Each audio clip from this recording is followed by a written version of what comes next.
আসসালামু আলাইকুম friends, welcome back to my YouTube channel recipe by Angel. আজকে একটা দারুণ রেসিপি নিয়ে আপনাদের সামনে হাজির হয়েছি। মসুর ডাল দিয়ে চিংড়ি মাছের বড়া রেসিপি। হ্যাঁ, এটা একদম ভিন্ন স্বাদের, খেতে এতই দারুণ যে অবাক করে দেবে। তো চলুন আজ আমি দেখে নিই কিভাবে এই রেসিপিটি বানায়। তো আমি মসুর ডাল নিয়ে নিয়েছি 100 গ্রাম পরিমাণ। রাতে আমি এটা ভিজিয়ে রেখেছিলাম ডালটাকে। তো ডালটা আমি বেটে নেব চিংড়ি মাছ দিয়ে। হ্যাঁ, কাঁচা চিংড়ি দিয়ে আমি মসুর ডালটাকে শিলের মধ্যে বেটে নেব। তো চিংড়ি মাছ সরি ডালটা ভিজিয়ে রেখেছিলাম যাতে আমাদের ডালটা বাটতে সুবিধা হয়। তো দেখা যাক, আমি এই ডালটাকে শিলের মধ্যে বেটে নিচ্ছি। একদম মিহি করে ডালটাকে বাটতে হবে। আর মাছটাকেও, মানে চিংড়ি মাছটাকেও মিহি করে ডালের সঙ্গে মিক্সড করে দিতে হবে। দেখুন, এর মধ্যে চিংড়ি আর ডাল সমানভাবেই আছে। তো আমি এটা এখন মাখিয়ে নেব। তো পেঁয়াজ কুচি কুচি করে কেটে রেখেছিলাম, একটা ছোট সাইজের পেঁয়াজ। তার মধ্যে আমি দিয়ে দিচ্ছি 3টে কোচানো কাঁচা লঙ্কা, আর দিয়েছি 3টে রসুনের কোয়া কুচি কুচি করে কেটে রাখা। এই রসুনের কোয়াটা অবশ্য দেবেন। তো আমি হাফ চামচ পরিমাণ দিয়ে দিলাম হলুদ গুঁড়ো, হাফ চামচ পরিমাণ দিয়ে দিলাম গুঁড়ো লঙ্কা গুঁড়ো, আর হাফ চামচ পরিমাণ জিরে গুঁড়ো, আর স্বাদ মতো নুন দিয়ে আমি এটাকে ভালো করে হাত দিয়ে একেবারে মশলাগুলোকে মাখিয়ে নেব।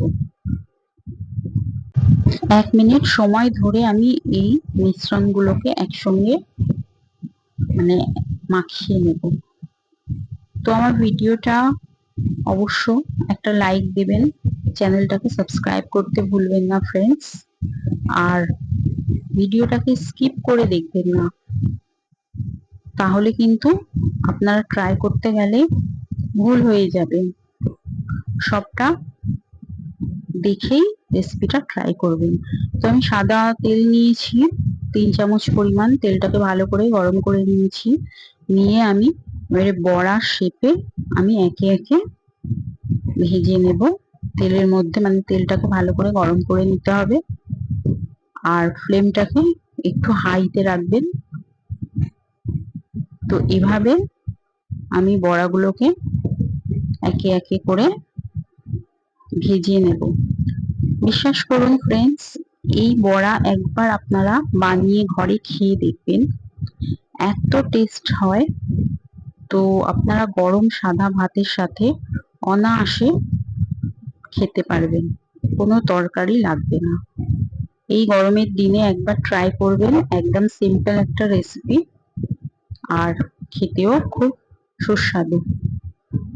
বিকালে এটা টিফিনেও খেতে পারেন, চায়ের সাথে কফির সাথেও খেতে পারেন। তো এইভাবে লাল লাল করে ভালো করে ভেজে নেবেন। তো আমার ভাজা হয়ে গিয়েছে মসুর ডাল দিয়ে চিংড়ি মাছের বড়া।